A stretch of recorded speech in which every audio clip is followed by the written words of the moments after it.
প্রত্যেকটা মানুষের ব্যক্তিসত্তা আলাদা, চিন্তাভাবনা আলাদা, এবং সে কীভাবে কেমনভাবে তার জীবন পরিচালিত করবে সেটাও তার ব্যক্তিগত মন্তব্য। যার যার জীবন তার তার একান্ত ব্যক্তিগত, সেখানে ব্যক্তিগত রিজনগুলোই থাকা উচিত, এবং ব্যক্তিগতগুলো সবসময় অন্য কারোর কাছে, এবং সেটা যতই তোমার নিজের লোক হোক, কাছের মানুষ হোক, সবাইকে সব কিছু শেয়ার করতে নেই।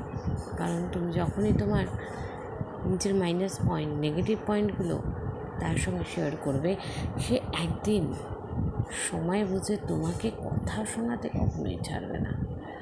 এবং তোমার ছোট ছোট হেরে যাওয়া, তোমার ব্যর্থতা বা সফলতা, সমস্ত কথা সব কিছু তাকে বিশ্বাস করে মনের মানুষ ভেবে সব কিছু বলতে যাও না, তাতে তোমারই ক্ষতি। কারণ মানুষের রূপ কখন বদলায়, কীভাবে আমরা কীভাবে বদলে যাই, সত্যি আমরা নিজেরাও জানি না। মানুষ মাত্রই পরিবর্তনশীল, এবং পরিবর্তন হওয়াটাই স্বাভাবিক। সময়ের সাথে, অভিজ্ঞতার সঙ্গে এবং অনেক কিছু পরিস্থিতির ক্ষেত্রে আমরা আমাদের পরিবর্তন করতে নিজেদেরকে বাধ্য।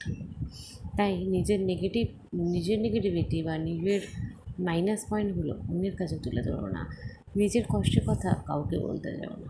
পারলে নিজে সলভ করো, তাও যদি করতে না পারো দরজা বন্ধ করে নিজের মতন করে ভাবো। ঈশ্বরের সাথে বাক্যলাপ করো, তোমার বাবা মার সাথে বাক্যলাপ করো, এছাড়া কারোর সাথে আমার মনে হয় করা ঠিক না। তোমরা জানিও আমি ঠিক বললাম কি না। আশা করি প্রত্যেকে ভালো আছো, সুস্থ আছো। গুড নাইট, ভালো থেকো প্রত্যেকে।